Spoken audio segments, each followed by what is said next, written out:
Hello and welcome to MMA Crips Fighting Talk. On today's show, I'll be speaking with Saul the Hangman Rogers. Saul is currently competing under the Cage Warriors banner, where he is 2-0 and coming off a victory over John Maguire at Cage Warriors 65. With that, welcome to MMA Crips Fighting Talk, Saul. Hi mate, you alright? I'm doing good, Saul. Okay, let's kick things off with your bout against John Maguire at Cage Warriors 65. Now, we might as well start with the weigh-ins. Now, there was a lot of love shown at the weigh-ins by John Maguire as he gave you a cuddle. How was that experience for you, Saul?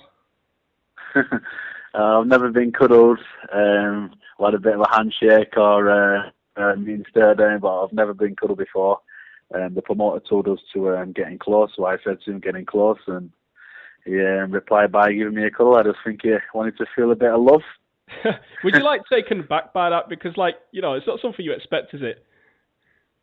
Yeah, I mean, as soon as he cuddled me, I didn't know what to do. I didn't know whether to stand there or hug him back. I was just a bit shocked, but I think it was more of a mind game on his part. But honestly, I don't get riled up by stuff like that. It just goes straight over my head. So it got a lot of media and press coverage, so no publicity is bad publicity, I guess. It's like one of those freeze frame moments, and it's like, what do I do here? And then by the time that's exactly what it was. Well, before we move on to the fight itself with John Maguire, I'd like to cover a couple of other things. Now, the bout with John was your second Cage Warriors appearance. Was you shocked when you was given John as an opponent, in only your second Cage Warriors bout? Not really. I mean, when my first fight, I was up against Jason Coolidge. It wasn't my original opponent. I was scheduled to fight Lewis Long, but he pulled out with an injury, so I ended up with Coolidge. But every time I get offered a fight, I ask for the top guys, really, the best guys in the division, because I feel like I'm up there with the best, and that's the only way of moving forward. I mean, if I keep fighting guys around the same level as me, I'm not kind of moving. I want people to start taking notice of me and get rid of that prospect title and see me the contender. For sure. Well, moving on to John Maguire for a second. Now, he's coming off a rough 2013. He's been cut by the UFC, nearly lost to Philip Mulpeter. And about that, he made clear he wasn't happy with his performance in that.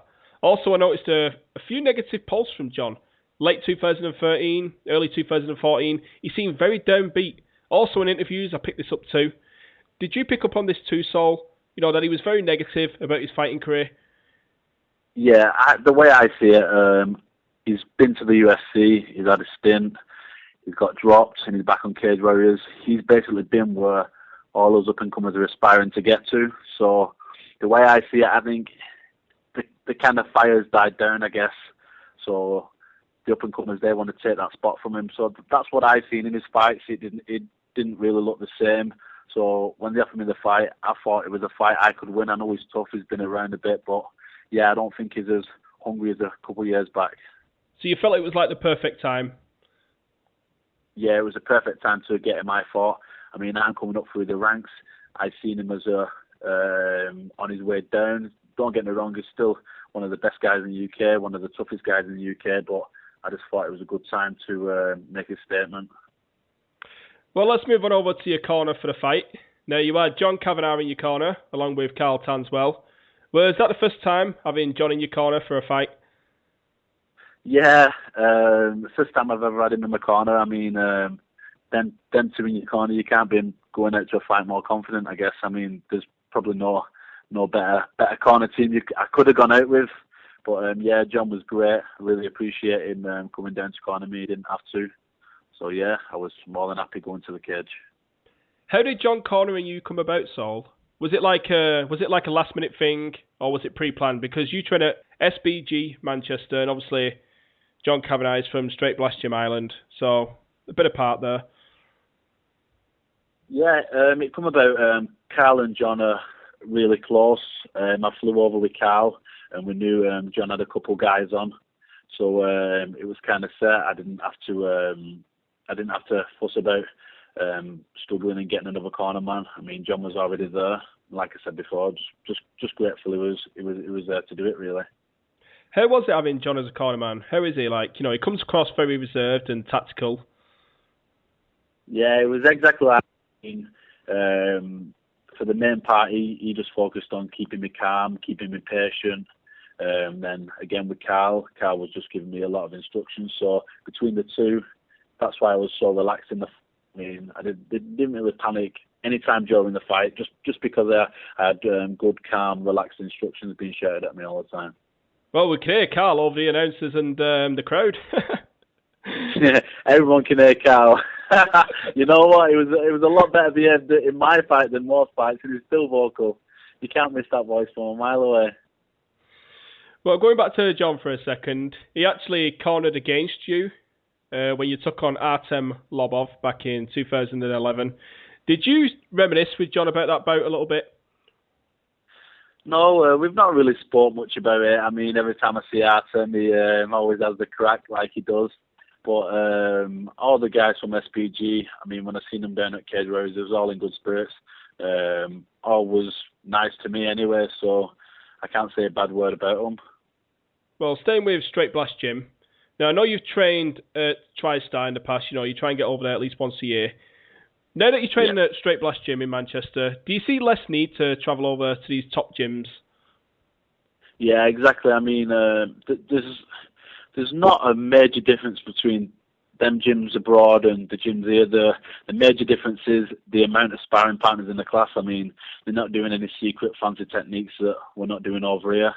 All it is just volume. I mean, where you've got maybe 15, 20 people in a session over here, you've got probably 60, 70 good guys in a gym over there. That's the main difference. But like I say, I'm at one of the best stables in the UK at the minute, so I don't really see the need. I enjoy it just for a different kind of experience. Get away from everything back here. You can just focus on purely training. But as I say, I'm not overly worried about travelling now in the future.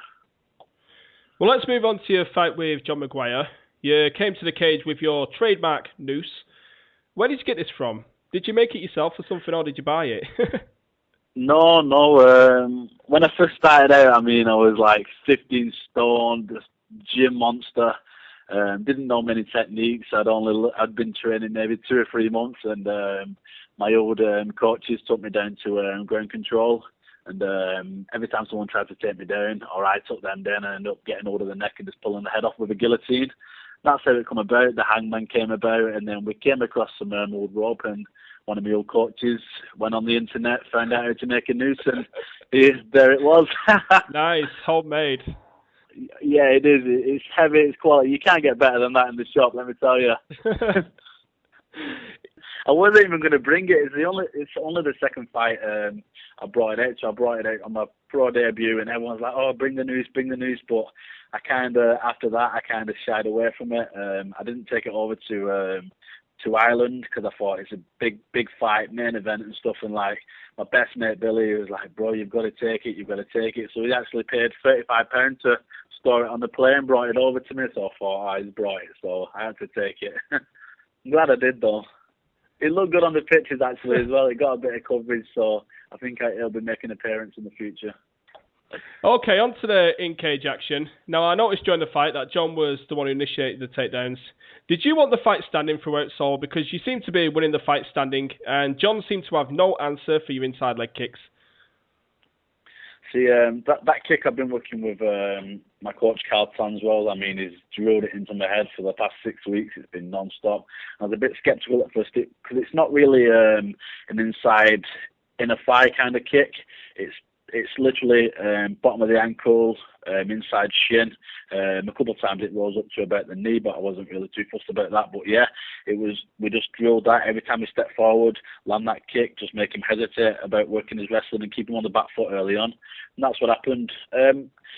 As opposed to the wrestling side of it, I wasn't really worried too much about his wrestling, but because I knew I had okay wrestling as well. But when I started having success with the stand-up, I've grown a bit of confidence, and I thought, yeah, I can keep it stood up. Well, you said before the fight that you're not impressed by his wrestling. I think it was an interview with Front Row MMA. What did you make of his wrestling during the fight, Saul? You know what? It was better than I expected, but I've been drilling my wrestling. I don't know how long, and in the fight it was like, I don't know if it was just I don't know what it was, but he got out of my legs, and it's like my brain was racing. It was like, do this, instead of in the gym where it's just second nature to me. I can kind of negate it and stuff like that, but my brain was just like, it was kind of overcalculating anything. Before I knew it, I was down on my back. I was lucky to not let him settle and get up and put him on his back quite a few times or break away. But yeah, I don't know if it was just ring rust through not being in it for a year, or it was just really committing to the shoots. But yeah, it wasn't my best performance. But like I say, every fight is their own worst critic, so I never go away happy from a fight. Was there any mind games with that comment? Because John just wanted to take you down throughout the fight. You know, he very, very rarely traded with you. Do you think you got in his head with that comment a little bit, and he wanted to come out and prove? You know what? I think I did. But I didn't. If I did, I didn't mean to. Like I said to you with the things like the hugs and stuff. I mean, I'll make comments and things, but I don't, because I don't rise to it. I don't expect other people to rise to them. So when they do, it kind of shocks me. But all I was on about, I seen his wrestling against Mo Peters, and I honestly wasn't impressed with his wrestling. That's all I said. I wasn't trying to get a reaction. I know I don't watch any interviews and stuff like that, because I just like to just focus on the fight, and then after the fight I'll start watching the interviews and stuff like that. Usually my coach watches the interviews, and then he'll tell me the brief moments and stuff. But after the fight, I went back and watched the interview, and I really upset him about the comment about the wrestler, and I thought, oh, it must have really got in his head. But like I say, don't get emotional. It's not a good thing. Well, you actually teased us with a couple of submission attempts in the fight. We know that you're known for your submissions, mainly your anacondas. Now, you was looking to set up an anaconda. I think it was in round 3. You was up against the cage. You was setting it up, but you actually let it go. Was submission attempts off the menu against John? Because you didn't really commit to anything, you know. And we all know how savvy John is on the ground. He's a seasoned veteran. Was it more important to keep the positions if the fight hit the mat for you than rather go and look to finish the fight? Yeah, I mean, in my sparring and stuff, if I see the submissions, I'll take them. But like I say, it's been around a long time. I knew I wasn't going to catch him with a slick sub. If I was going to catch him, it may be a bit of a scramble, maybe a sneaky one. But the guy's got really good groundwork, so I knew I wasn't going to catch him. It's been around a long time. My main plan was keep it stood up, work my wrestling. If it goes to the ground, hold that top position. And like I say, I've been working a lot of postures, a lot of Kimura defense and guillotine defense. That's why when I had them submission attempts on me, I wasn't really worried in any way, really. I was nice and relaxed, nice and calm. I didn't want to really overcommit, overrush anything and get swept and stuff. I was just being patient, just waiting. Well, you say that, but how much would you have liked to have submitted John Maguire? Oh, it would have been quality. A knockout submission, I would have been buzzing, let me tell you. But the thing is, I knew that probably wasn't going to happen. The guy's been around a long time. I'm lucky I went 3 rounds with him and I come out with the W, so I can't be too hard on myself, I guess. Well, we know he's a tough guy to finish. He's only been stopped, one time in 26 fights, which is absolutely fucking crazy. You know, I don't think there's many fights with that sort of... a bigger weight.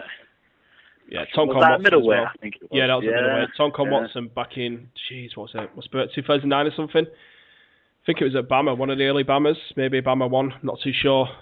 But did this factor in your training for John Maguire? Because obviously, like was cardio a big preparation in your training for this fight? Because you sort of knew that you wasn't going to be able to finish him very easily, and it's mainly going to go 3 rounds.